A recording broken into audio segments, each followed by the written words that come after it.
Hi, this is Kelly from The Truth in Story, and can we just, before we get into anything else, can we just say how absolutely delicious Stewart's Fountain Classics Orange and Cream Soda is, and it's like drinking a creamsicle. It's fantastic. But that's not what we're here for. We are here because I love Will Worthington. And as you can notice, if you know me, or if you know these decks, you will know that these are all Will Worthington done decks for the artwork. I started out with the Celtic Lenormand, which is an absolutely gorgeous deck by Chloe McCracken, and the artwork is done by Will Worthington, and I love it so much. I use it all the time, and so because I had this, I then had to get this, which is the Druidcraft Tarot, which I've trimmed down. So I got this thinking I would just be able to use it kind of in conjunction with my Celtic Lenormand, and how nice would that be? I fell in love with it. I use it quite a lot. I would consider it one of my main decks. I love to use it for work matters, for any kind of practical matters, which I'm using the tarot for something really practical. This is very blunt, very concise, and doesn't pull punches, but isn't harsh. It's just blunt. So I got that, and then I thought, well, I might as well get an oracle so that I had the idea to have a 3 voices reading. And so I thought, well, he has the Druid Animal Oracle, and so then I can use all 3 voices by the same artist, which I absolutely love to do, and I have in my shop, and I love doing them. There is also a Druid Plant Oracle, but it is out of print, and I want it, but I don't want it enough at the moment to pay, you know, what out of print kind of decks cost. But I love this, so I got that. And so then when I had those 3, so once I had these 3, I thought, you know what, I might as well get the Wildwood, because this was the only other tarot deck that was in print that was Will Worthington art, and this is the Wildwood Tarot, which I think is stunning. This has also been trimmed down. I think it's absolutely stunning deck. I have not done a lot of work with this because I consider it to not in any way really be a Rider-Waite-Smith clone or interpretation. It really is its own system, and it really focuses on the Wheel of the Year and other things such as that, and I want to really give it some time. I'm feeling this this winter. I'm going to put some effort into this because I love this deck.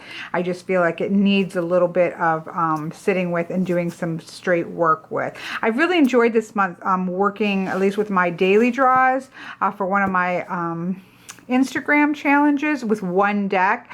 I've been doing the Raven Prophecy tarot, and I've really enjoyed that sort of, because you know I started off with one deck, the Llewellyn Tarot I did for almost 9 years, and then I used the Shadowscape almost exclusively for a year and a half, and then I went into a lot of different decks, but at heart I am a one kind of focus on a deck person, so I really enjoyed that with the Raven's Prophecy, and so I'm going to do something like that with the Wildwood Tarot because I really want to kind of sink into that one. But this one was, in truth, was purely collector. So it was the only other tarot deck that was Will Worthington's art that was still in print. So I just had to get it, but I ended up really falling in love with those images. So the other day I literally was dropping my niece off after her lessons because I do guitar lessons and reading and writing lessons with her, and I was dropping her off, and I stopped at this little shop that's like a little hole in the wall in a small little town, and I think that they offer readings and Reiki and things like that, or Reiki. I say things wrong all the time. Anyways, so it's just literally like right around the cash register. There's like a little bit of things. There's a little section of gems. But I knew they had smudge sticks, which is what I wanted, a bundle of white sage. So I thought I'll just run in there to grab it because I'm pretty sure they have it. And lo and behold, this was sitting there. all dusty and marked down. And this is the Camelot Oracle, which is a John Matthews deck with illustrations by Will Worthington. This was the only other in-print deck of Will Worthington's art that there is that I didn't have. And it was on my list, but it wasn't high on my list. Like, I wanted to get it, but it wasn't going to it wasn't going to push something else out of the way, because I really wasn't sure if with All Straight with People, if I was going to actually use it. So it was purely a collectible. Like, this was, to me, I really didn't care whether I used it or I didn't use it. I just wanted it because it was the only other in-print deck of any kind with Will Worthington's art. So I was like, I had to have it, because again, it was dusty. It was marked down to probably about half of what I can find it for on Amazon. And so I'm like, well, that's it. I guess I need to get that deck. So I came home with this. Now, so this is an Oracle card set. It's a 40 card Oracle set that's kind of split into two. There are 32 archetypes surrounding the people, surrounding the legend of King Arthur. Now, if you listen to my ramble with the Tarot Muha, I found out that I knew Bart would know, number one, and then we had somebody who also backed him up, which I didn't need, Bart. I did believe you. It is the Tarot, what looks like the Tarot Mucha, M-U-C-H-A, is pronounced Muha. The CH is a H sound. It is Czechoslovakian, apparently. So, see, we learned something. I knew he would know.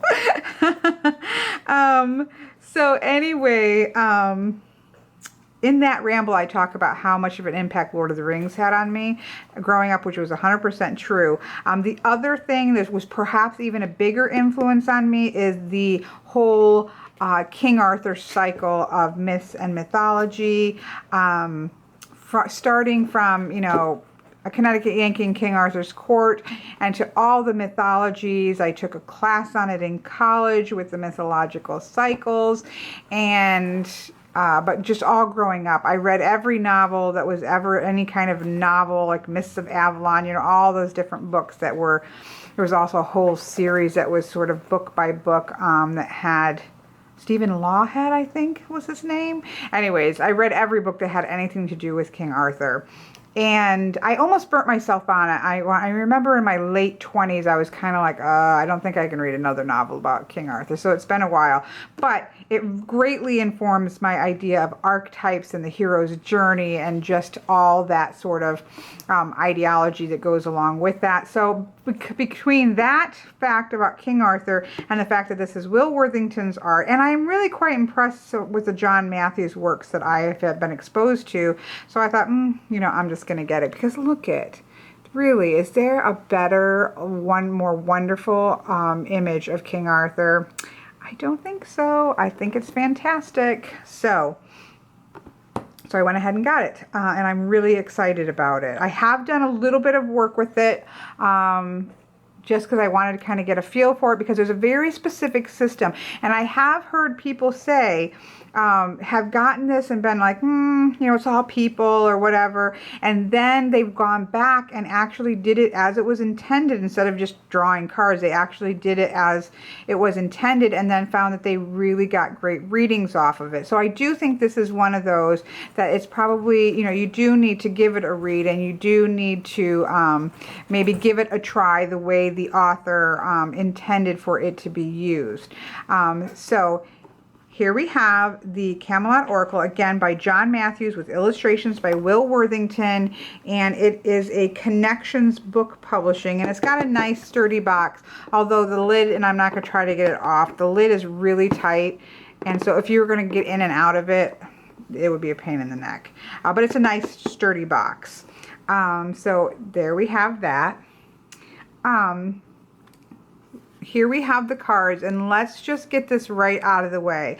Anybody who's watched very many of my videos are going to be able to look at the backs of these cards and say one of my big pet peeves.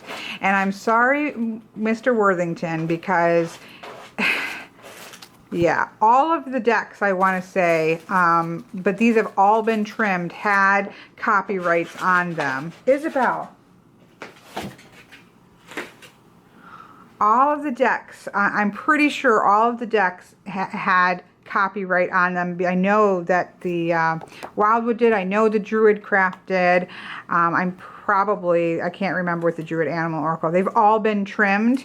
Thankfully, my Celtic Lenormand did not. But all three of these other ones, and look at, I mean, these are beautiful backings, you know, with bold color and then just a single sort of image in the middle of them. I love the way that they look, but these copyrights, I think, are just obnoxious. I'm sorry. I understand the concept. I understand, and at least I will say, as I said with the other decks, at least with these, they're actually the artist and not like US Game Systems, which I think is completely obnoxious. But please, I mean, I've seen even the Fountain Tarot has it very faintly right here. I don't like that, but I would prefer that than this. Because there's no way for me to trim this. You know, if I trim this to here, it's going to cut into the image and it's going to cut into the title here. So there's no way for me to trim this deck. It will still, when I trim it, if I trimmed these white off, it would still have, I'm pretty sure it would still have the part of the copyright there. So I don't think it's a good idea. It takes a beautiful backing and ruins it, because I love this backing. Obviously, it's not reversible because we have the directions, but this deck isn't intended to be used with reversals. But other than that, I mean, it's a nice quality card. Feels quite like the Druid Craft. It's beautiful, dark blue with a beautiful rose direction compass there that I just love. I don't like it. I don't like, no sir, I do not like it. So these are the cards. Again, we have 32 of the full color archetypes, which are almost all people surrounding the stories of the men and women. There's 9 women.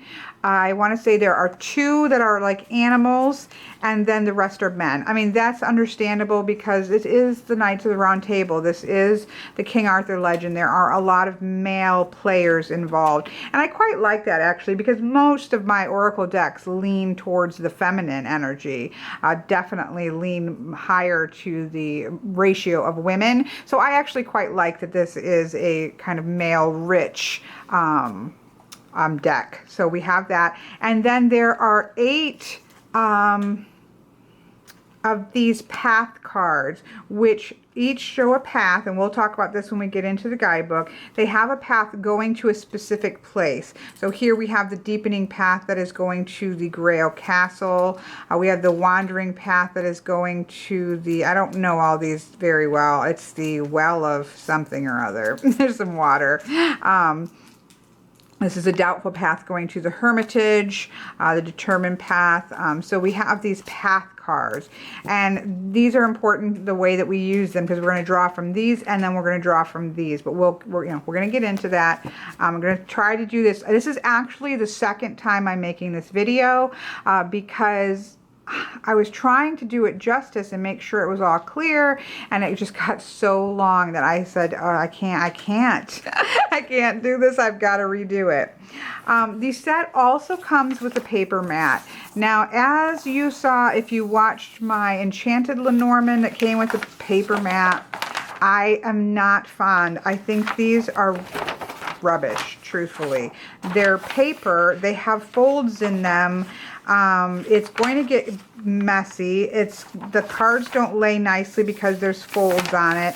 I just don't like it. And in this case, it is part of the system to a degree. And so I just think if you're going to do something like this, put it on fabric. I know that that would make it more expensive, but does anybody use these other than maybe the first few times just to try something out? I just don't believe it. You know, if I was going to use this, I wouldn't. I'm sorry. And I don't mean to be like snobbish about it, but I really wouldn't. I don't like this whatsoever. And it's a wonderful concept if it had been printed on a piece of fabric. If I was going to, for whatever reason, decide that and I've done some reading, so I know that I don't need this, but if I felt like I did, I would make my own reading cloth, like a Lenormand cloth, and just, put these things, put the card placeholders here with the titles and stuff, because I would never use this. So I just think that is too bad, because that would be really cool. I know, like the Druid Animal, the bigger set of the Druid Animal Oracle came with a beautiful reading cloth. And so a reading cloth with this printed on here would have been absolutely amazing. But otherwise, to me, that's a waste. Thankfully, it's reprinted in the book, so I can show it to you a little bit better. So now then we have the book. So we have the beautiful Lady of the Lake on the cover, which I love. It's beautifully done. It's in like blue, instead of black and white, it's in like blue and white tones. It's 128 pages. Some of that is with really great resource list. The source text that they used, some more titles that you might be interested in about King Arthur and the Knights, as well as some other tarot decks that I think these are these all? No, one of them's John Matthews, the Arthurian Tarot, which I have looked at. I have not looked at the Grail Tarot, which is also a John Matthews deck, as well as some website resources. So there's a great resource book, if you find, there's not, it doesn't go into depths on the legends of each of the people. Otherwise, it would be a very substantial book. But they do give you a lot of resources if that's something that interests you, that you would be able to. So the guidebook is separated. Well, of course, you have your introduction. You have your introduction to Camelot. You have your introduction to the paths and the places that the paths are going to, and then you get this map. So here we have the map, and we have Camelot. Everything's in the middle. All places go to and come from Camelot, of course. And I'm sorry, I don't know if you can see her.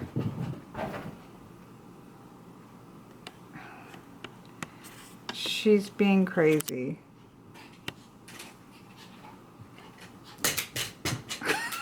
She is picking things up, she's throwing them, and she's running around because she knows I'm filming. Dogs are very smart. Trust me, my puppy is smart, and she's wicked, and I love her. So that's the map, and it kind of gives you a little brief depiction of what the paths are and what the places that they go to are. And then we get into the section on the archetypes. So as I said, there are 32 of them, and for each one we get a small blue and white, it's not really black and white, but it's like a dark blue and white image of the card, the person's name, their aspect, which is their main key component, and then their qualities, which are like keywords. And then we have a section that kind of tells something about them. And again, this is not a very long thing. It doesn't go very deep, but it gives you enough. And if you have some understanding of the Knights of the Round Table, you'll obviously have access to more things if you know their stories. But otherwise, I mean, it's enough to give you the core. And then if you're pulled as if you pulled them as a champion card, as you'll see, I'm going to do a sample reading at the end of the video. And so if you pull the person as a champion, you would look to this section.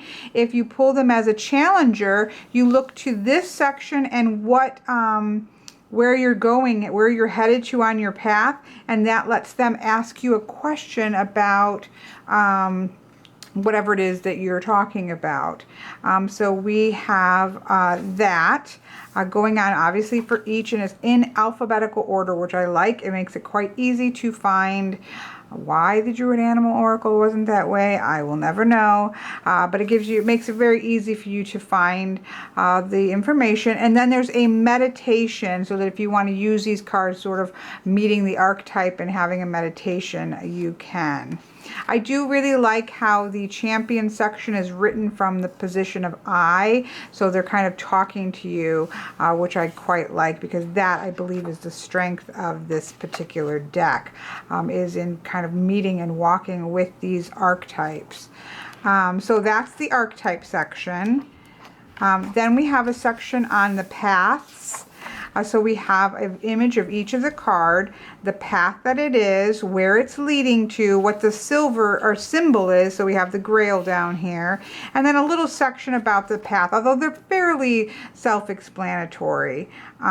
So we have each one of those, so there's 8 of those, obviously, and then corresponding to the 8 paths, we have 8 places, and well, 9 because they have Camelot added in. So we talk about where the paths begin. It's a place of beginnings. That's where everything's going to start at the middle. So that's kind of, but it lets you have some idea about Camelot. And it also lets you think about Camelot in terms of, because all the places give you sort of the historical reference, but then they give you the guidance for this place depending on if it's a general reading, a work and creativity reading, a love and relationship reading, or a well-being and inspiration. And then it gives you the meditation. So this is really nice because it kind of tailors it if you're trying to get to this place. So for example, if you're trying to get to the Grail Castle and you're doing a reading on work, how can we look at that? So that is really helpful section, because I have done a few readings and I do quite like how they've done that.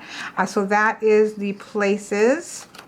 And then there's a section on working with it, steps you through exactly how to use it as a reading, and then gives you some options for more in-depth reading, which I quite like this Council of Peers, where you would randomly shuffle and draw an archetype for each one. Let's go back to the map. For each one of these, starting here, you would go around and draw a round table. Basically, it's called, I think it's called the Council of Peers. And so we would look at that particular archetype in that particular place and see what that, what this council has to ask you. They'll each ask you questions about the situation as you go through the council. I quite like that, and I will certainly be trying that one.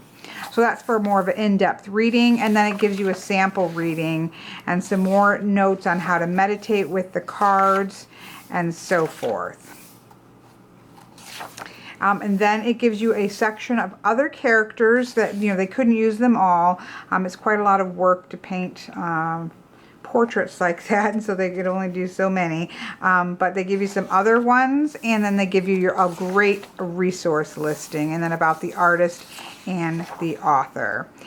So that is the guidebook itself. I think it's quite well laid out and very, very useful, and works quite well with the system.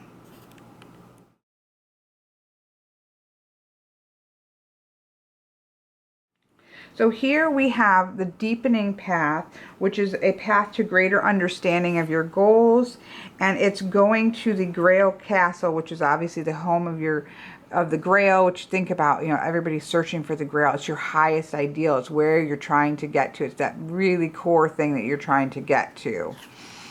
Then we have the wandering path, and this is discovering pitfalls along the way. You're kind of wandering, you're feeling a little bit lost. There's some pitfalls that are coming up in your path, but it is leading to the wells. So despite the pitfalls, it's leading you to a place of testing and then realization.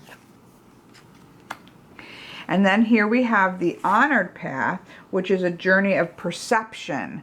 So this is about perception, and it's going to lead you to Saras, which is a spiritual place. So it's kind of leading you to a spiritual understanding.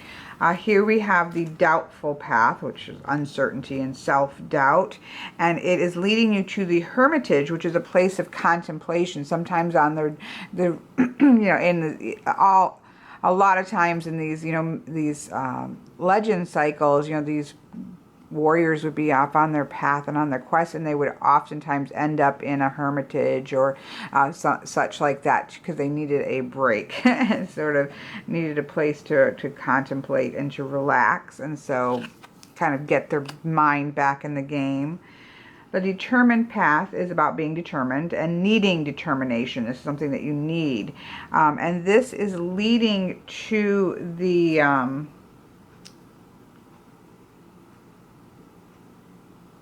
the determined path is leading to the green chapel. So it's kind of, you know, instead of a hermitage, which is man-made, we have more of a natural chapel. So the green chapel is a place of communion with the wild. And then here we have the resolute path, which is the path of resolution and acceptance, and it leads to Avalon. And I quite like, you know, we still have a pathway here, though of course it's in the water. So this is a place of rest and reflection, of course. And if you are the glorious King Arthur, it's also a place of interment while you wait for the world to need you again and come awaken to come and help us.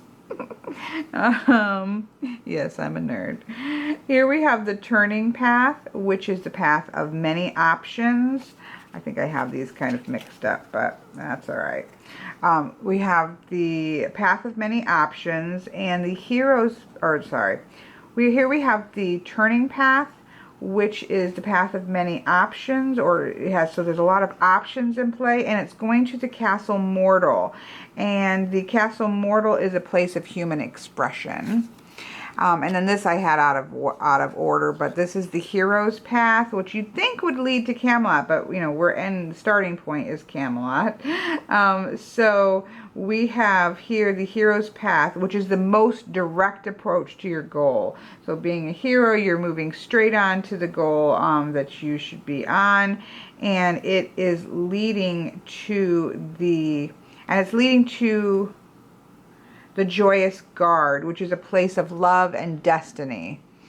So that's what we have here with the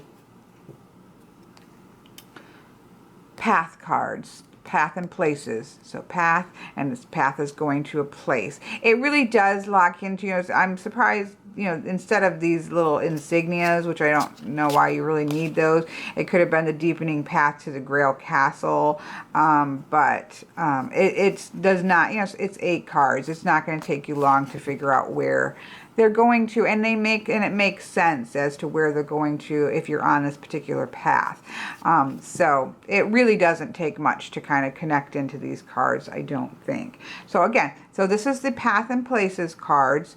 You would always keep these separate because you're going to pull these separately. So, you know, you would just kind of stick them on the top or the bottom because you pull this and then you'd shuffle these, 2 sets separately.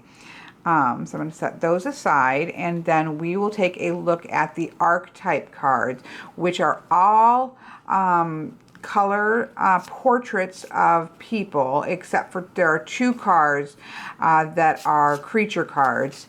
9 of them are female cards, and of the rest, 9 plus the 2 animal cards.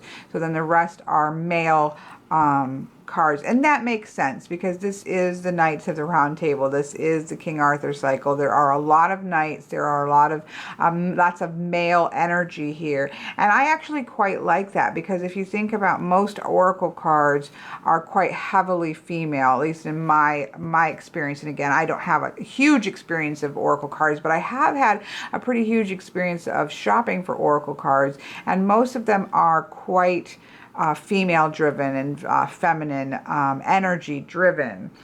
Even when there are, I think of like the Gods and Titans or something like that.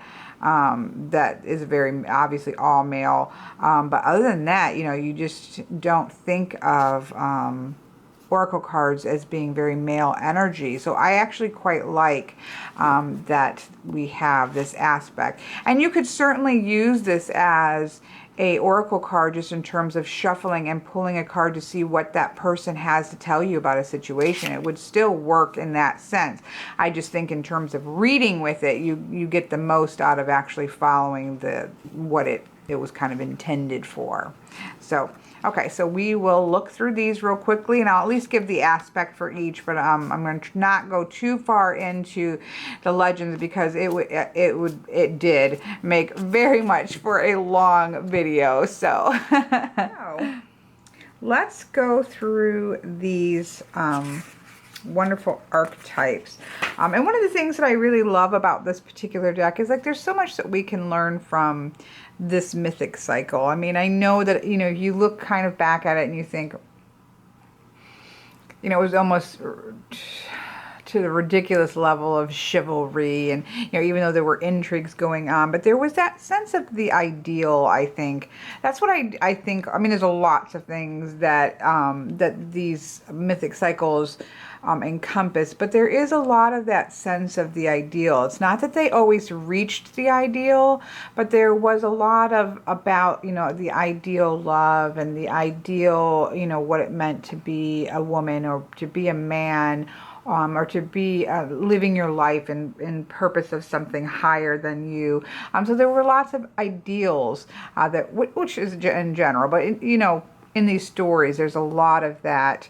Very human people, you know, striving for something higher and failing many times and attaining it many times. That I think is quite beautiful and definitely is something that we can tap into to learn a few things. So here we have Amangons. Again, I'm sure that I'm pronouncing a lot of these wrong. His aspect is power hungry, and his quality is negativity, greed, destructiveness.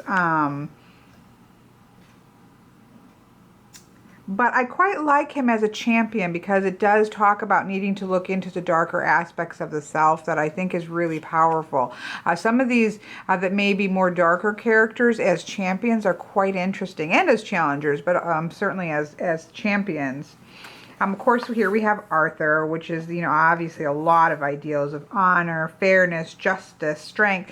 And let me just say this, there is a movie called Quest for Camelot that is a cartoon movie, and I love this movie, and all of the music is done by the Corrs, which is an Irish family group or band. I don't know if they're still doing anything now, but they were quite popular. I had all of their albums, and they did the music for Quest for Camelot.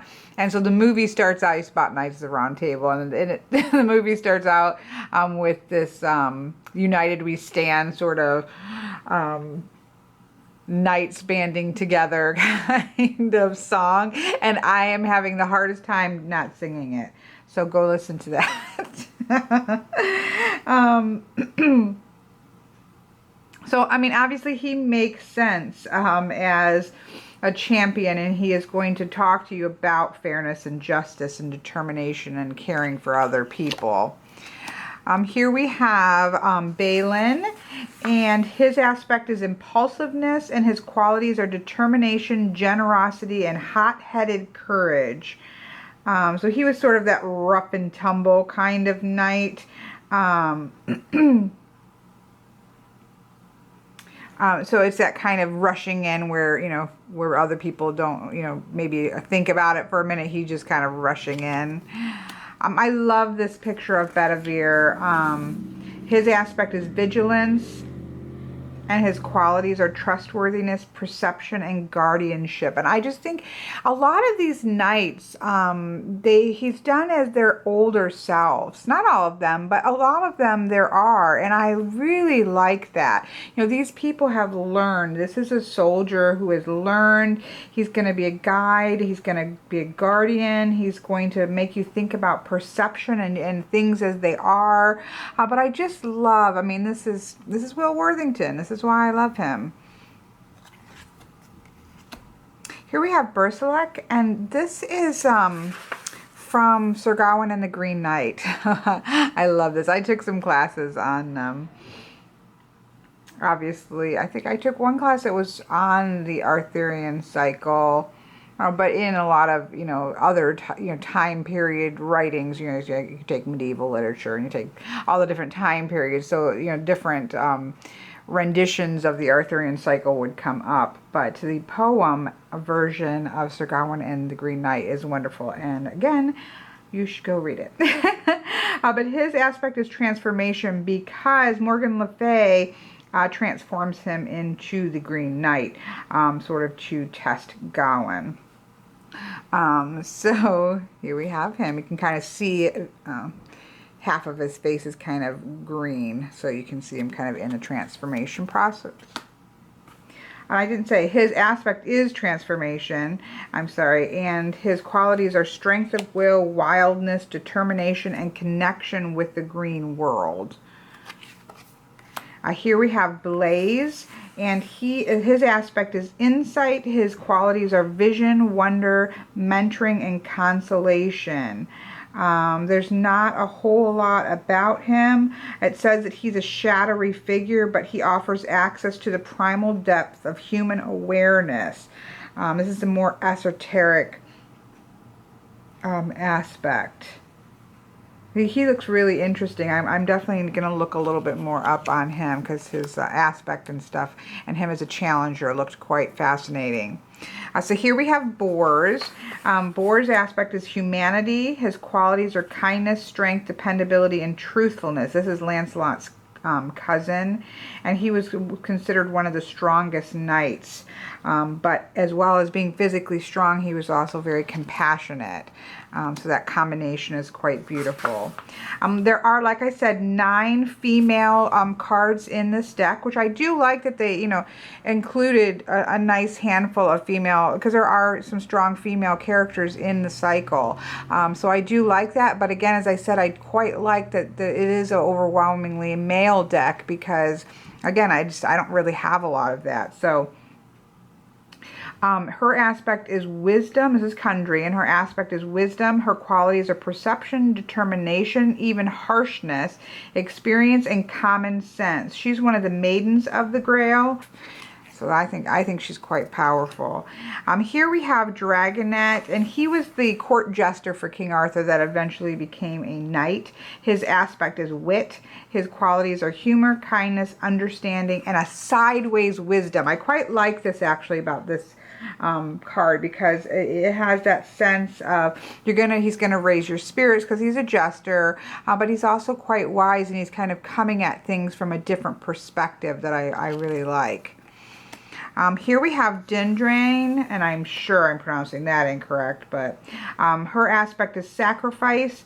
You can see she almost looks like she's a nun. She has a cross at her neck, and she holds a flame in her hand. This is Percival's sister, and she actually accompanies the knights on the quest, and she was the one that had a vision about the Grail that got everything started. It does talk about, along with her and Kundry and then Elaine, which we haven't seen yet, she represents the feminine mysteries of the Grail. You know, we have a lot of masculine mysteries, but there is a feminine aspect to it. And here we have Elaine. She really loved Lancelot, and she was, you know, never loved back by him. But she, they had transformed her into looking like Guinevere. Of course, we have the same thing happen with Uther, and he got transformed into looking like Igraine's husband, and that's how Arthur is born. So we have a lot of that kind of sneaky stuff going on.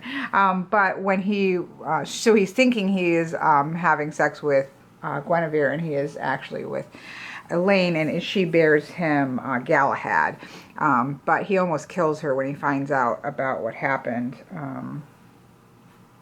But anyways, she is she's well accounted with sorrow and loss, and so she really delves into sort of the emotional. And I like that we have actually a cup in her hand, because we just kind of get that connection with emotions. So then we have Galahad, who obviously, as I said, is the son of Lancelot and Elaine, and his image is so gaunt, but he is one of those that is supposed to be quite otherworldly. He was the spiritual knight, and his aspect is spirituality. His qualities are generosity, vision, unworldliness, clarity, foresight, truthfulness. So he really did give up his entire life in the search for truth. And so and just in terms of look, I don't particularly like this image, but, you know, he does have sort of otherness. He doesn't look quite right or look quite fully human, which I think goes with the characteristics. Here we have Gareth, which I believe this is actually painted off of Will Worthington's son. His aspect is honor. His qualities are determination, strength, intuition, fairness, and loyalty. Then here we have Gawain, of course, and it could be Gawain, I'm sure. I've heard it actually many different ways, even in an academic setting. His aspect is adventure. His qualities are hot-headedness, loyalty, wildness, anger, power, impulsiveness. Of course, here we have Guinevere, very important. Her aspect is meditation. I like that she's looking in the mirror, although it's more to do with reflection and then to do with vanity. Her qualities are truthfulness, farsightedness, and earthiness. So she is obviously the great queen. She came to Camelot. She married King Arthur, but she loved Lancelot. And they quite often, of course, blame her for the fall of Camelot. Even though there really is no, just in terms of the cycles, there really is no set proof that they actually had an affair. You know, there's a lot to do going on in this time period of the idea of courtly love. Again, because of that idealization, so that you could be a knight and be fully in love with a lady that you might never actually have any kind of physical relationships, or really in the end really want that. It's about an idealized love. So I think that's quite an interesting aspect of this whole cycle, and not just the Arthur. You know, in the time periods that was kind of an issue that was quite interesting. This idea of the idealized love, the idealized man, the idealized woman. Here we have Igraine. Now this I know also is painted off of Will Worthington's wife's daughter. And so this, her aspect is ancestral wisdom. This, Igraine is King Arthur's mother, and Uther, who is King Arthur's father, saw her and wanted her, but she was married to another. And while her husband was off in war, or fighting in a war, Merlin changes Uther into the aspect of her husband in exchange for any child that would come of the union. And so Uther obviously is able to have his time with her. Arthur is born and given none to Merlin as payment. And eventually Igraine and Uther are married. But she is about ancestral wisdom, motherliness, faithfulness, deep wisdom, and mystery. She's very far-sighted, and she can be aware of things yet to come. Then we have Kay, and Kay's aspect is overzealous. His superiority, meddlesome, protectiveness, loyalty, organization. I'm trying to speed this up. Of course, here we have the beautiful Lady of the Lake. Her aspect is otherworldliness. Her qualities are deep wisdom, protection, delight, knowledge, and mystery. Yeah, very moony. Of course, Lancelot, his aspect is heroism, love, strength, devotion, kindness, dedication. Here we have Lynette, another female character. Her aspect is honesty. Her qualities are truthfulness, honor, healing, and knowledge. She's also the wise healer who can help with woundedness. Here we have Merlin. I don't really need to have any introduction to him. He's amazing.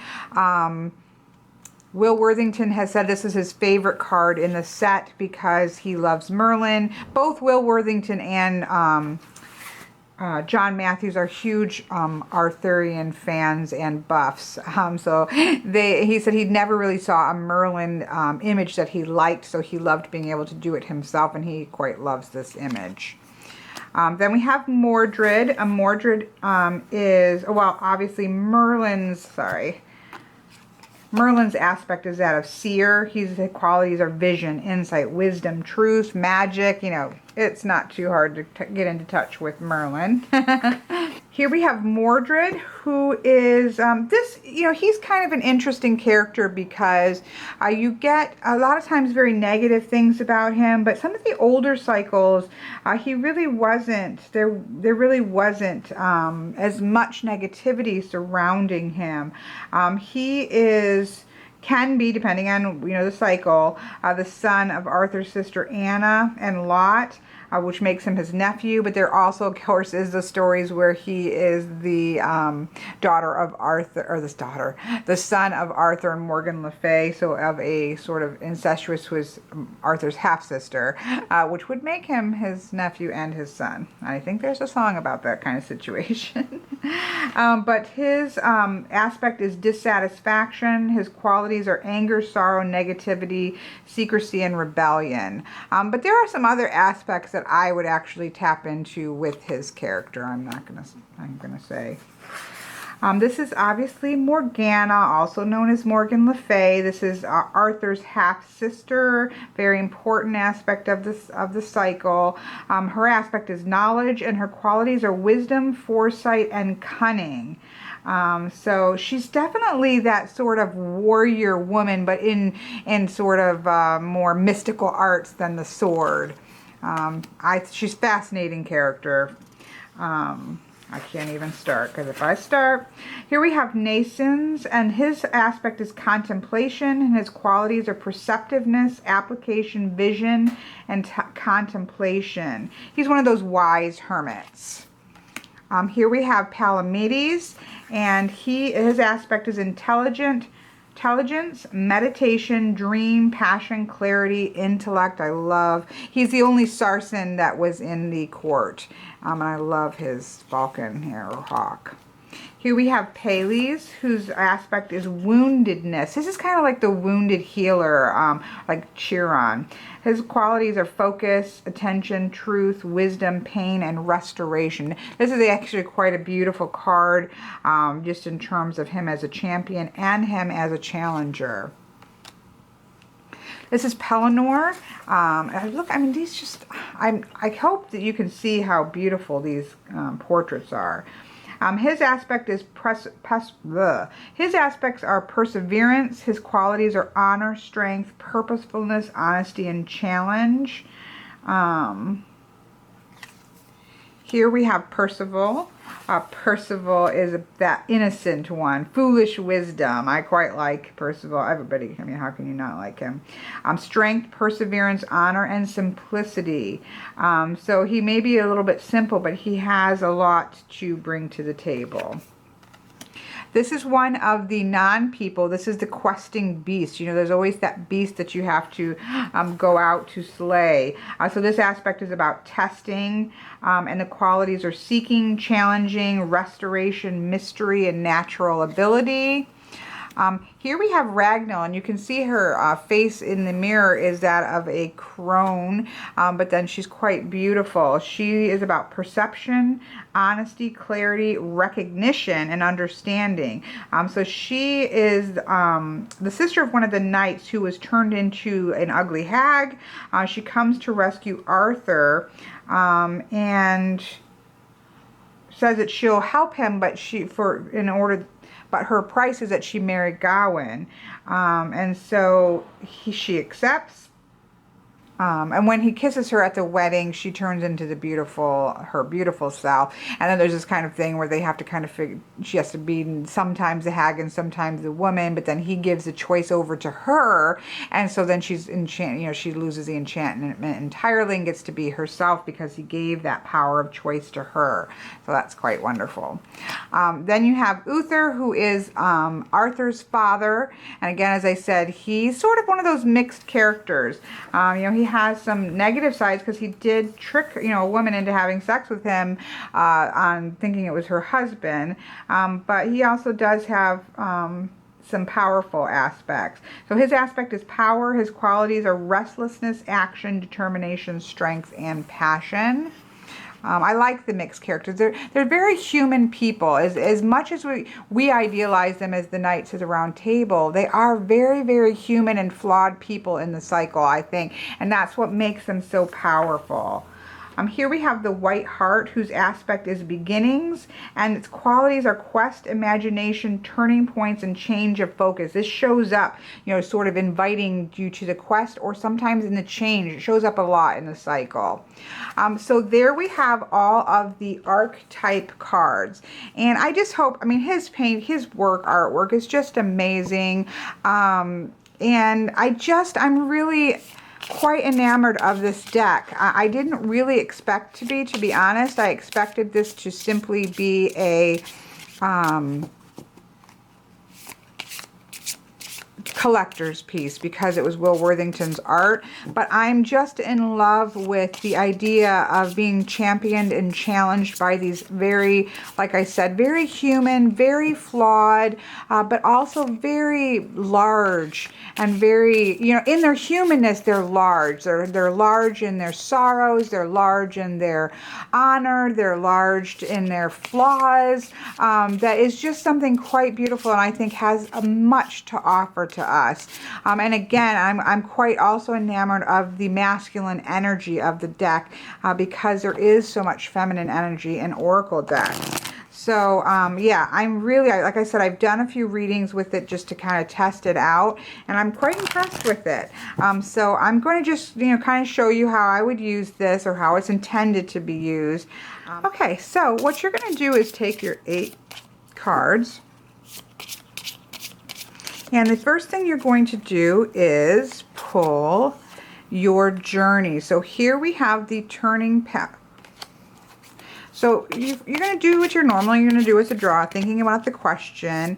Now I've done a reading for a client who has said that I could go ahead and use her just to give a kind of test one. And so her questions about work and about changing work, her work for changing her work situation from that of just paying the bills to one that is more fulfilling, that is going into a job that is more fulfilling, that has more emphasis on what, you know, kind of that, what do you really want to be, that sort of calling versus your job, something that she's not dreading, that's not draining her physically, but, you know, she obviously, you need to pay your bills and those kinds of things. So she's just trying to get a shift away from the grind kind of work into a more fulfilling job.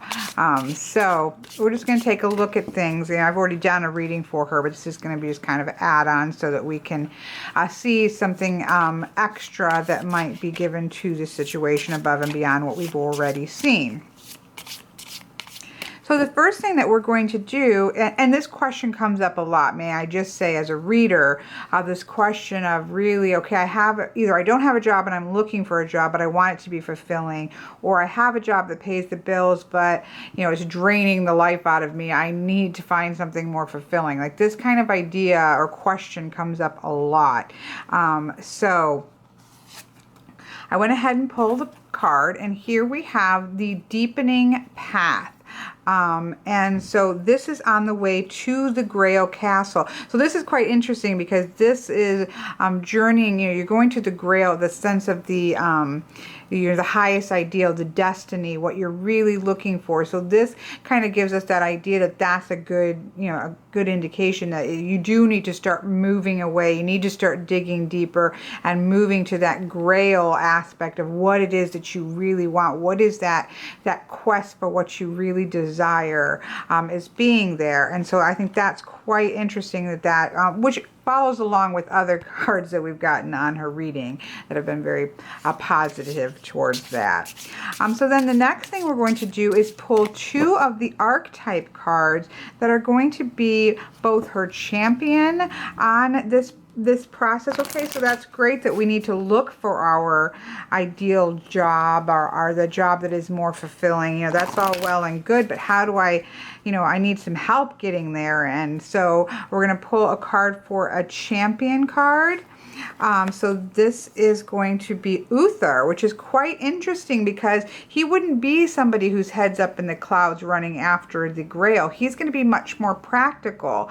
And so that's quite interesting to have as a champion. I've done, like I said, I've done a few of these, and I love when we have those kind of interesting characters as our champions, because it does ask us to look at things differently. And one of the things that's also interesting is that in a previous reading, the idea of a queen came up just in a similar sort of position, in that idea of, yes, you know, chasing our ideas, or not chasing, reaching for our ideals, reaching for our destiny, the thing that's really going to fulfill us is a good thing, but we still have to keep our head on our shoulders so that we can do it right, so that we can pay our bills. You know, we can't just, you know, throw caution to the wind and just do what we want and then find ourselves in a predicament. So I really do like that, especially tying in with her other reading.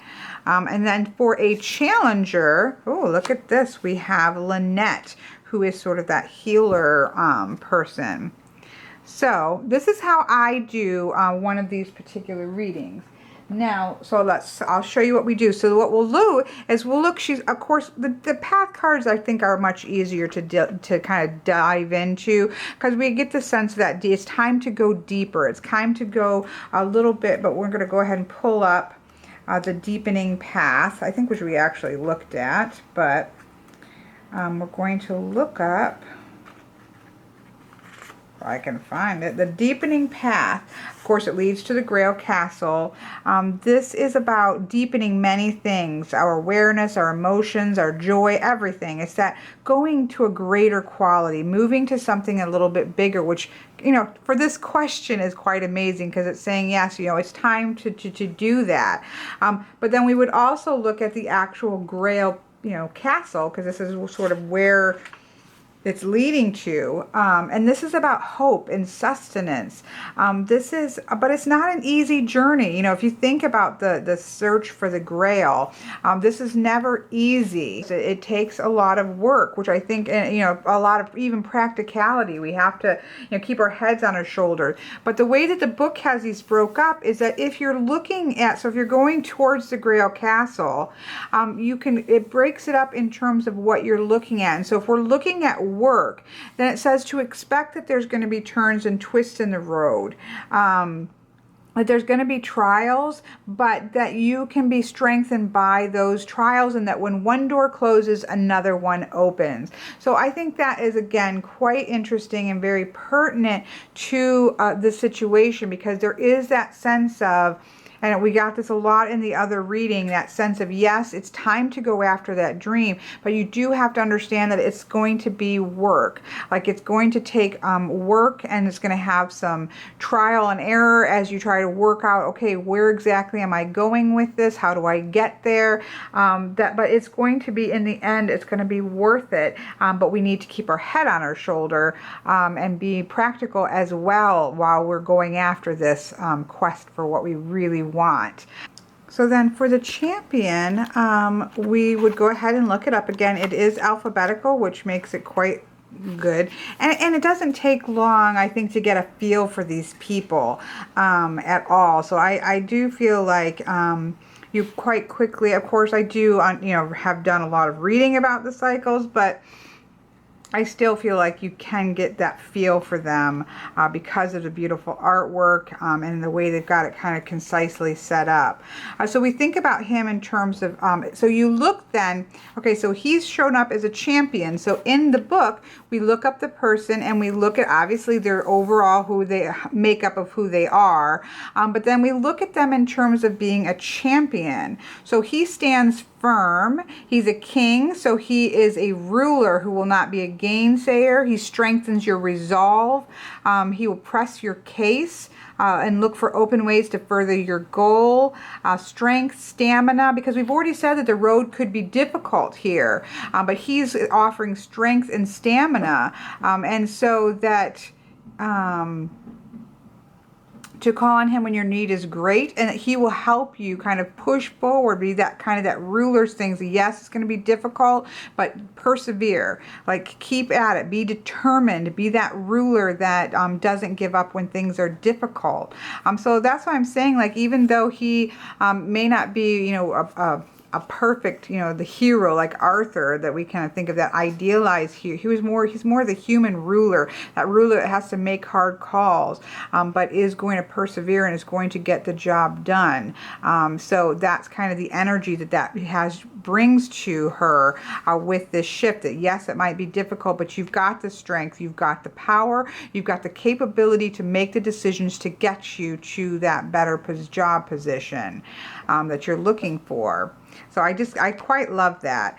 So then as our challenger, we have Lynette. And so we would look Lynette up. And then depending on where, so there's a section for the challenger. And so depending on where you're going, like we're going to the Grail Castle, she's asking, why did you take this journey? Like, what is your purpose? Like, yes, I know your purpose is to be fulfilled and, have a better job. But like, what does that really mean to you? She's asking you to really think about these things. She's all about honesty, truthfulness, honor. She's about truthfulness, truth being healing. And so that sometimes we need to sit down and be really honest with ourselves and what it is that we're looking for. Because it's, we can say that in a broad sense that, oh, I want a job that fulfills me. But what does that really mean? What are you really looking to get out of this? A job, any job is going to have some aspect of a grind to it. When we do things repetitively, when we have to do things for money to pay our bills, it does come with a certain sense of stress on top of it, no matter what. Even if it's something wonderful that you love to do, when it's paying your bills, there becomes a degree of stress, and a degree of the grind can seep into that, no matter what. And so she's really saying, really sit down and be honest with yourself about what it is you're looking for out of this job shift. What is this going to do for you? What is it you really want to do? It's really kind of getting down to the nitty gritty of being clear about what it is that you want, instead of just because we're shifting from, this is just the Holy Grail out there that we heard stories about, to actually going on a quest to get it. We're actually going to go get it. So we need to be quite honest with ourselves about what it is we're looking for, and kind of how, and he's going to kind of help us make those decisions on how to get there. So I think this is actually quite a beautiful, fantastic and helpful reading. Like, I'm really impressed with this. And as I said, I truthfully did not come to this oracle really with the sense that I would get as much from it, it was really one of those collector things for me, and it has quite surprised me. I'm really impressed with it, and I hope if you're interested in Arthurian legend, this is a wonderful deck. If you love Will Worthington, that's a wonderful deck. If you're looking for a little bit more of a masculine energy, this is a wonderful deck. And also, it's a different style. It's a conversation. It's asking us, it's kind of walking down the road a ways with some really beautiful archetypes of, like I said, the highs and the lows of humanity, and then kind of going down the road with this person, and rethinking the situation that we're in, and I think in a way that's quite beautiful and quite helpful. So I hope that you enjoyed this, and will think about giving this beautiful deck a chance, and I will talk to you later.